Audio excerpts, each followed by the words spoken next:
저희 뭐 지역 민심이라고 다를 바가 없습니다. 지금 뭐 사실 대구는 보수적인 지역이라 훨씬 더 하죠. 예.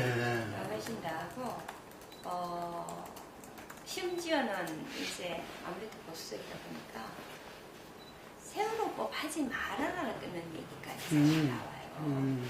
그래서 도대체 국회의원들이 뭐하냐, 그리고 당신들은 뭐냐. 우리는 또 이제 박근혜 어르신들은 또 대통령에 대한 그 애정이 또 많잖아요. 국회의원들이 지금 그렇게 잘 못해가지고 대통령이 나라 일을 제대로 못하고 있다. 그러니까 좀 제대로 해라, 밥값해라, 일 좀 해라. 이거 뭐 아주 대단했죠. 근데 이제 이게 사실 저희 지역뿐만 아니라 뭐 서울, 뭐 저기 전남, 뭐 이런 데도 저는 다를 바가 없었다고 생각합니다.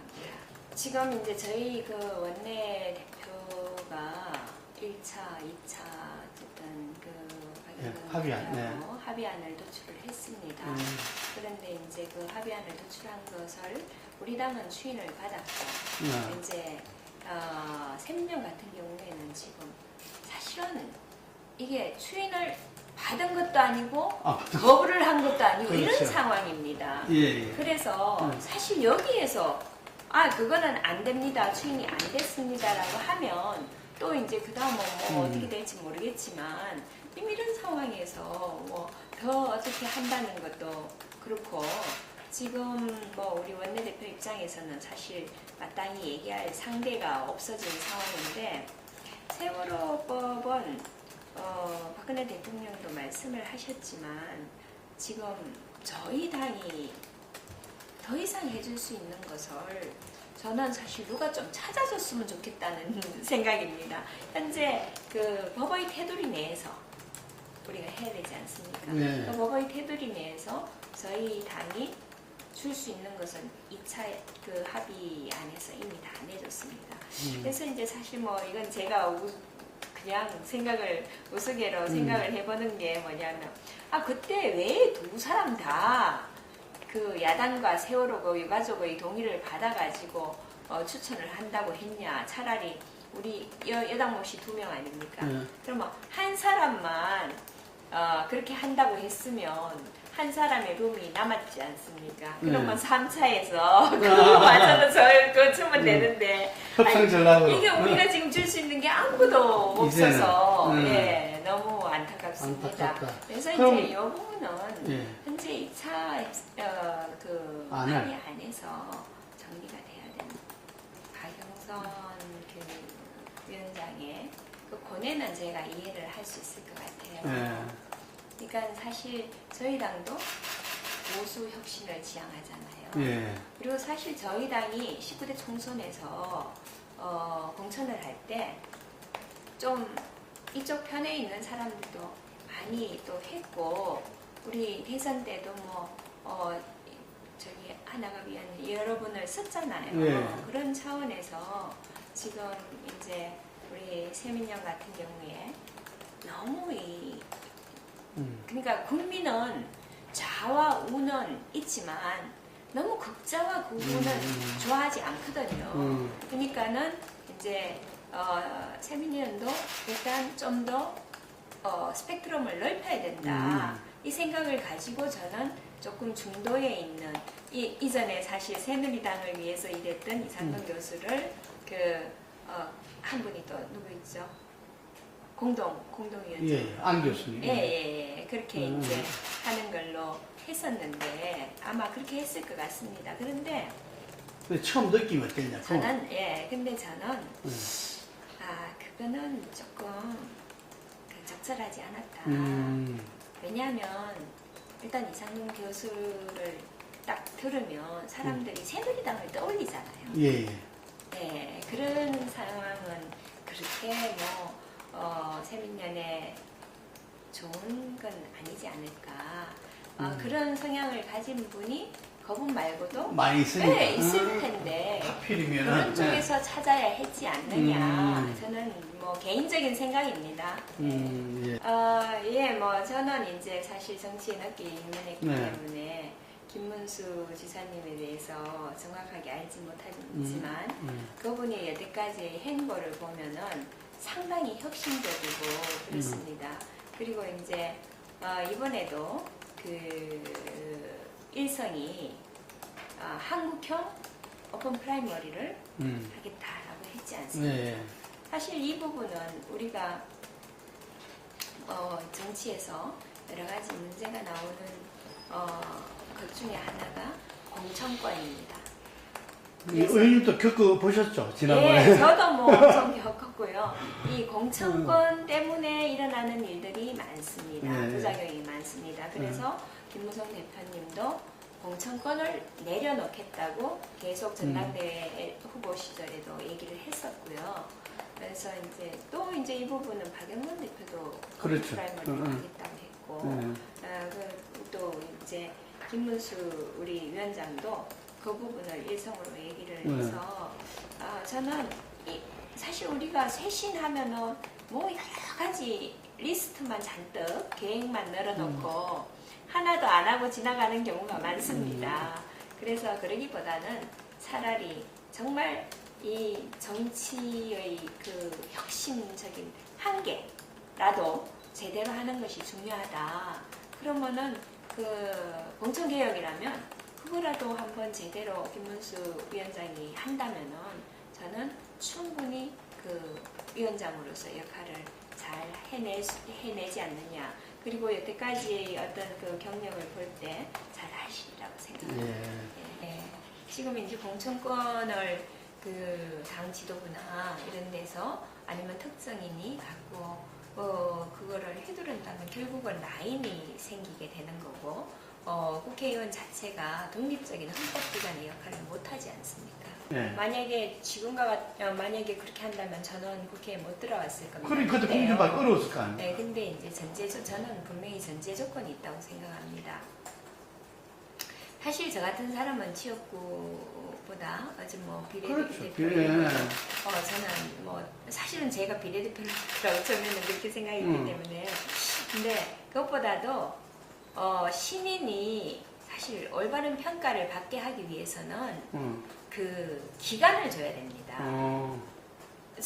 아까 제가 쓴 갑으로 나왔다가 그 갑에서 공천이 됐다고 그랬어요. 딱 선거 3주 전에 됐거든요. 이거 뭐 당연히 저는 그 떨어질 수밖에 없는 거고요. 만약 했다면, 그러면 이제 6개월이라든가 어떤 내가 충분히 나를 알릴 수 있는 어떤 기회, 그런 기회가 미리 주어지고 한다면은 사실 붙어볼 수 있는 거죠. 네. 물론 그 지역에 국회의원이나 이런 사람들이 있지만 그 기득권층이 유리하지 않느냐 그렇게 말씀하시는 분들이 많은데요. 사실 유리한 점도 있습니다만은 잘했을 때 유리합니다. 잘했을 때 유리하고 저희들이 요번에 이제 그 시의원, 구의원 요번에 지방선거 할 때 공천권을 국회의원이 행사하지 않았지 않습니까? 그래서 이 룰에 의해 가지고 이제 주민 참여, 대의원 참여 뭐 이런 식으로 했는데 저희 지역의 경우를 보면은 현역이 많이 떨어졌습니다.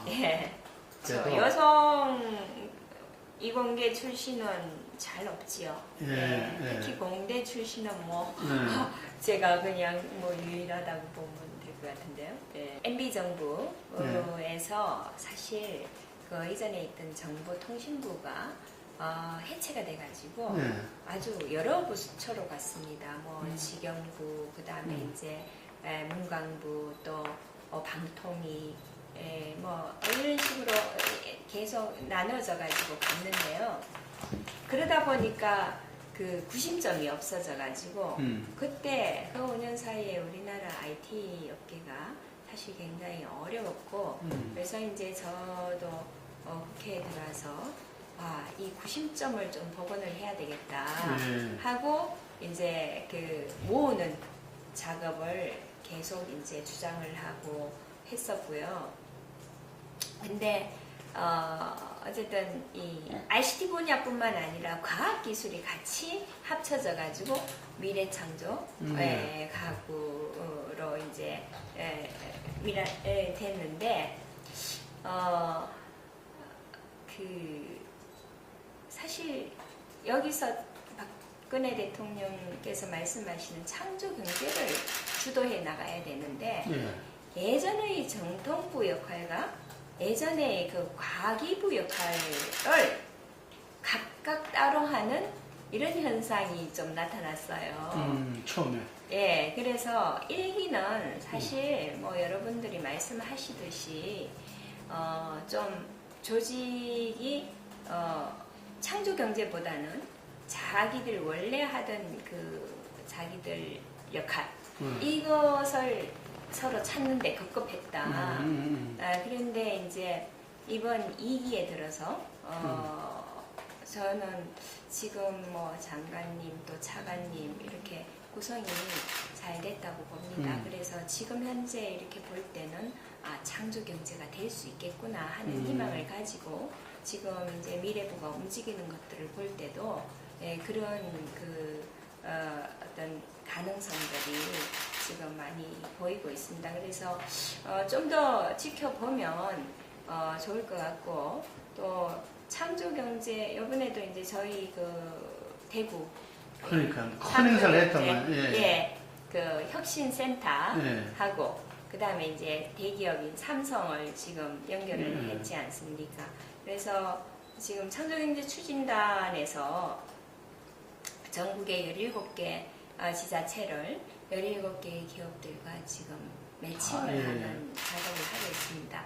이것이 잘 되면은 저는 기업의 그러니까 지자체의 어떤 특성화도 되고 또 지자체가 어떤 이런 대기업을 그 협조를 받아서 중소기업이 같이 상생하는 그런 형태도 되고 또 이런 부분에 있어서 좀 벤처 창업자들도 많이 나오고 그래서 이 창조경제 혁신센터를 중심으로 이루어질 거라고 생각하고 이루어져야 된다고 생각합니다.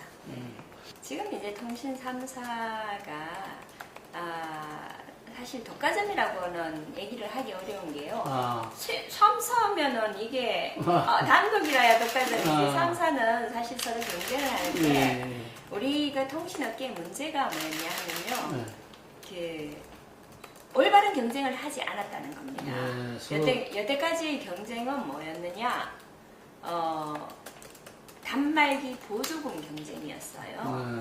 그러니까는 보조금을 맨날 태워서 가입자들을 뺏기는 그런 지금 경쟁을 했거든요.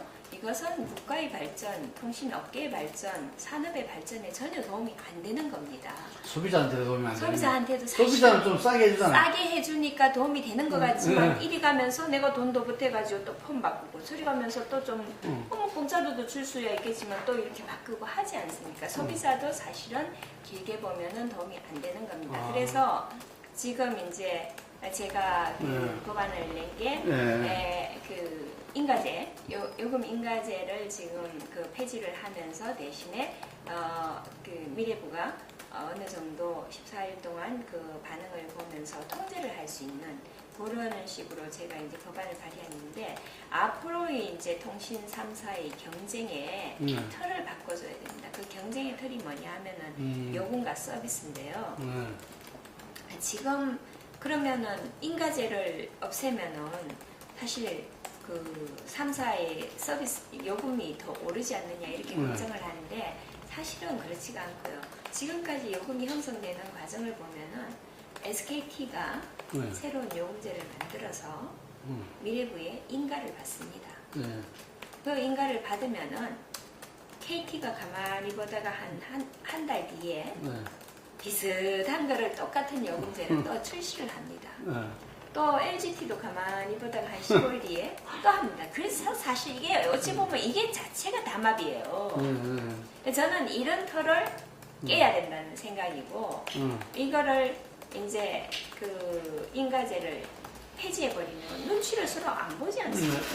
그러면 서로 요금을 자유롭게 경쟁을 해라. 대신에 요금을 막 올리는 것은 미래부가 보고 있다가 이 반응을 보고 통제를 하면 된다.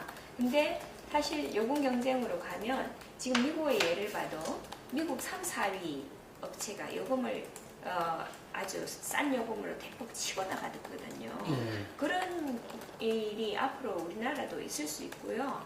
그래서 또 이제 10월이면 단통법이 네.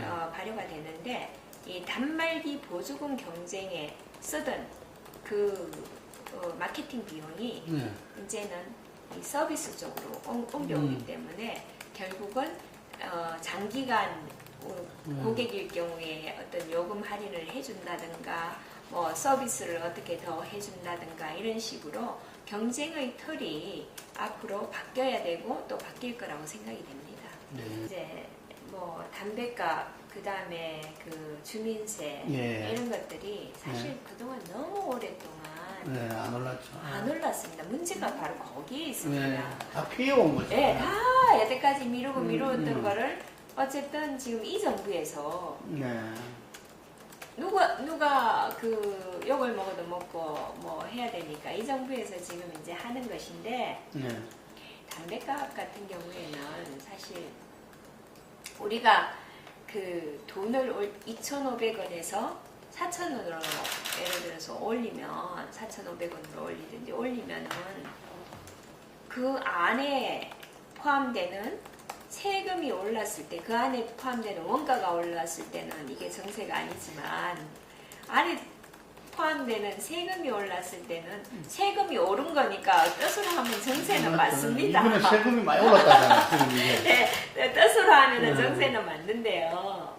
이제 우리 부총리께서 정세가 아니라는 것은 이것을 하는 취지가 우리나라가 OECD 국가 중에서 사실 담배를 많이 피우지 않습니까? 흡연율이 46%인가요? 제일 높죠. 그건 좀 찾아보세요. 네. 네, 그 OECD 국가 중에서 흡연율이 상당히 높습니다. 그러니까는 사실 고전의 설문조사 같은 걸 보면은 담배값을 얼마 이상 하면은 끊겠다 이런 설문조사들이 쭉 나왔었거든요. 네.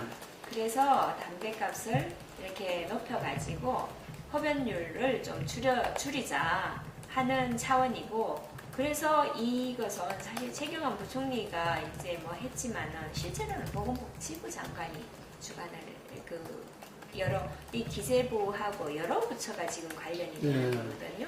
근데 보건복지부에서 사실 주관을 했기 때문에 그 부분은 그런 차원으로 봐야 될 것 같고요. 저기 주민세, 그 다음에 자동차세, 이거는 사실 담배값은 우리나라 흡연 인구에 사실 해당하는 거고, 주민세, 자동차세는 우리 전 국민들이 사실에 해당하는 겁니다. 그래서 이 부분은 국민들에게 가게에 참 영향을 미치는데, 사실 좀 이걸 갖다 좀 점진적으로 올리면 좋지 않겠느냐. 예, 저는 사실 뭐 그런 생각도 갖고 있습니다만은 그 사이에 너무 안 올랐기 때문에 지금 어찌 보면 베이스를 다시 조정한다. 예, 이런 차원인 것 같습니다. 그래서 이 정부도 뭐 사실 한꺼번에 이렇게 많이 올리고 싶겠습니까? 근데 어쩔 수 없이 그 사이에 이제 그렇게 해왔기 때문에 이것을 이렇게 베이스 조정을 하는 거 아니냐. 그리고 뭐 복지가 늘어나고 하면은 결국은 공짜 점심은 없지 않습니까? 그러니까는 그런 차원에서 우리 또 국민들이 감내를 해야 되는 부분은 또 좀 감내를 해야 되고 그럴 것 같습니다. 네, 그 부분도 저는 좀 궁리를 할 거라고 생각을 합니다. 궁리를 해야 되는데 이제 법인세 같은 문제도 참 여러 가지 제가 그냥 생각해도 좀 애로사항이 있는 게, 외국의 법인세에 비해서 우리가 또 법인세가 높으면은 기업들이 유치하기가 또 어렵습니다. 그래서 이제 그런 부분, 또 기업을 어쨌든 유치를 하고 그 사람들이 공장을 짓고 활동을 해야 우리가 고용이 또 창출이 되고 이 또 국민들이 여기에서 월급을 받고 이렇게 해서 또 생계를 이어가는 거 아니겠습니까? 그런 어떤 큰 틀을 보고 이것도 또 결정을 해야 되는 문제이기 때문에 쉽게 올리고 내리고를 쉽게 결정할 문제는 아니다. 그렇지만 정부는 분명히 이런 부분에도 고민을 하고 있을 거라고 생각합니다. 네. 이제 20년 가까이 GRDP가 전국에서 꼴찌고요. 네. 그런데 이제 이렇게 오랫동안 정체된 상황에서 뭔가 한다고 해서 금방 바뀌지는 않습니다. 근데 이제 저는 이 산업의 틀을 바꿔야 된다. 그리고 이 시정의 패러다임을 바꿔야 된다고 저는 생각합니다. 네. 그러니까 왜 그러면은 다른 도시에 비해서 대구가 그러냐? 대구가 옛날에는 섬유, 뭐 지금도 기계부품 이런 것들은 좋습니다만은 그러면은 대구가 이제 어느 지자체나 지자체의 예산은 한정적이고 할 수 있는 국가 예산도 따올 수 있는 것도 한정적입니다.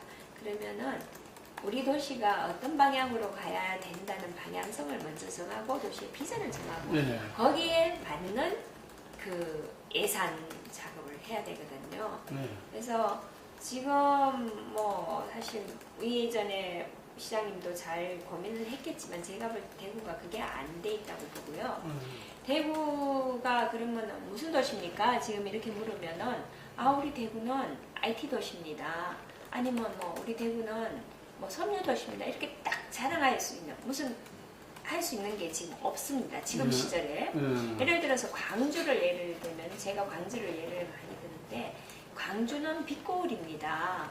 광산업을 중심으로 하고 있습니다. 이게 남들이 그래 끄떡끄떡해요. 그거는 그런 게 없다는 제법 거죠. 됐죠. 그렇게 네, 배운- 10년 이상 됐는데 그런 게 없다는 거죠. 그래서 이것이 성공했냐 아니냐는 저는 뭐 평가를 해보지 않았습니다만은 분명한 것은 광주가 광산업 하니까 예를 들어서 광 관련한 어떤 큰 프로젝트가 있으면 이거 광주 주는 게 좋겠다. 그러면은 여기에 저는 이 일을 다 할 생각이 하나도 없거든요. 그렇게 선택과 집중하고 특화를 해야 된다. 그러면은 대구도 빨리 이 시대에 맞는 물론 섬유 기계도 이제 해가야 되겠지만 시대에 맞는 패러다임으로 바꾸면서 그런 산업 기반을 지금 구축을 해야 됩니다. 그러면은 앞으로 한 10년 정도, 저는 10년 정도를 보고 있는데요. 10년 정도가 되면 우리가 언제 그랬지? 이런 상태로 저는 대구가 바뀌어 있을 거다. 그래서 그때는 뭐 당연히 꼴찌 탈피할 거고 그러면 이제 그게 뭐냐? 저는 지금 IT를 근간으로 하는 창조경제다. 그래서 이번에 이제 삼성이 제일모직터에다 삼성 창조경제 단지를 지금 이제 개설을 합니다. 그래서 제가 이제 시장님한테 제안하는 것도 그러면 삼성 창조경제 단지 있다. 그 옆에 이제 경상북도청이 지금 이전을 합니다. 안동으로. 그러면 여기도 창조경제 타운을 만들어라. 창조경제 캠퍼스를 만들어라. 그리고 그 옆에 보면 경북대학교가 있습니다. 경북대학교가 있고 바로 옆에 보면 영진전문대학교가 있습니다. 영진 전문대학교 또 동대구 요 옆쪽으로 보면 동대구에 동대구 벤처밸리가 있습니다. 이것들을 쭉 벨트로 묶어가지고 창조 경제를 할 수 있는 인프라를 제대로 만들면 여기에서 그리고 다른 도시보다 대구가 벤처하기 좋은 기업 젊은 친구들이 와서 놀고 일하고 하는 좋은 환경이 마련돼야 되는 거죠. 저는 이제 이런 부분을 활용해서 그런 도시를 만들자. 그러면은 여기서 젊은 사람들이 일단 모이고 또 1인 창업가 뭐 조그만 소기업 이런 것들이 많이 생기고 또 경북대학교에서 IT 인력을 많이 생산함으로써 우리 대구의 섬유, 뭐 기계 부품 뭐 물론이고 인근의 창원, 자동차 쪽이 있지 않습니까? 기계, 창원, 그 다음에 포항, 그 다음에 구미 이런 쪽에다 우리가 ICT를 어떤 그 인적 자원과 창업 벤처들이 지원해주는 어떤 그 허브 역할을 대구가 하면 된다. 그래서 그쪽으로 저는 우리 대구가 가야 된다고 생각합니다. 그래서 이제 뭐 시민들은 그게 어느 세월에 이렇게 할 수 있는데 어차피 뭘 하든지 세월은 걸리는 겁니다. 네. 사실 이번에도 그 육사지방선거에서 그 부분에 대해서 제가 사실 일을 달았습니다. 그래서 뭐 여성단체에서는 뭐 저한테 뭐라고 그런다고 이런 얘기까지 있었는데 저는 그럴 일이 아니라고 생각합니다. 저희 지역구 같은 경우에는 부구청장이 사표를 내고 후보로 출마를 했고 그 시의회 의장이 그만두고 후보로 출마를 한 상태였습니다. 아, 구청장에. 예, 네. 이미 후보로 그 두 사람 그 정도 급이면 이미 평가는 다 된 거잖아요. 그런 사람들이 출마를 한 상태에서 이 육사 지방선거가 가까운 시점에서 느닷없이 여성 공천을 한다는 겁니다. 네, 전략 공천을. 예, 그래서 제가 이건 안 된다고 했어요. 물론 저는 여성 원합니다. 원하지만 사실 여성을 공천하는 것도 중요하지만 이 두 사람이 어떤 그 나름대로의 뭐 국민으로서 가정으로서 나름대로의 이 두 사람에 대해서도 우리가 어느 정도 고려는 해줘야 되지 않습니까? 네. 그렇다면 저는 만약에 우리 지역을 여성 공천 지역으로 한다면 이 두 사람 나오기 전에 사표 내기 전에 여기는 여성 공천 지역이다 이렇게 해야 되는 것이고 또 지금 문제가 여성이 당선되기 쉬운 지역 그러니까 대구, 경북, 그 다음에 서초, 강남, 송파 여기만 여성 공천을 집중적으로 하려고 하는 겁니다. 그러면 이거는 절대 여성을 수를 늘릴 수가 없습니다. 왜냐하면은 국회의원 여자죠? 구청장 여자죠? 이번에도 우리 지역에서 반발이 컸습니다만은 이렇게 자꾸 갖다 꽂으면 지역 주민들이 우리를 호구로 보냐? 한번 두고 보자. 그럼 다음에 그 선거를 하면은 주민들이 우리 바꿔버리자 하고 바꾸잖아요? 그럼 둘이 또 하나 되는 거예요. 그래서 계속 이렇게 돌고 돌기 때문에 저는 아까 미리 지정을 하고 어느 정도의 재량 능력이 있는 사람 여성 공천을 한다면은 그 사람도 미리 좀 지정을 하고 그렇게 해서 지역 내 인지도를 알리고 당선이 될 수 있도록 자기가 열심히 노력할 수 있도록 해주는 것이 저는 여성을 그 좀 더 국회에 늘릴 수 있는 방법이다. 그래서 그거는 미리 저는 그 공천을 해줘야 된다고 생각합니다. 네. 국회가 정말 그 국민들이 보기에 너무 그 일 안 하는 국회, 밥값 안 하는 국회로 보여서 정말 죄송합니다. 하지만 이제 정의화 의장님께서 국회 일정을 지금 발표를 하셨고 국회 일정에 따라서 모든 것이 움직여질 것입니다. 그리고 새정치민주연합도 이제 당의 내부 정리를 하고 나면 저는 반드시 정기 국회 일정에 동참을 할 거라고 생각합니다. 너무 그 우려하지 마시고 저희 새누리당은 집권 여당으로서 또 우리 그 정기 국회가 일정에 차질 없이 진행이 되도록 최대한 노력을 할 것입니다. 좀 더 지켜봐 주시기 바랍니다. 네, 감사합니다. 네.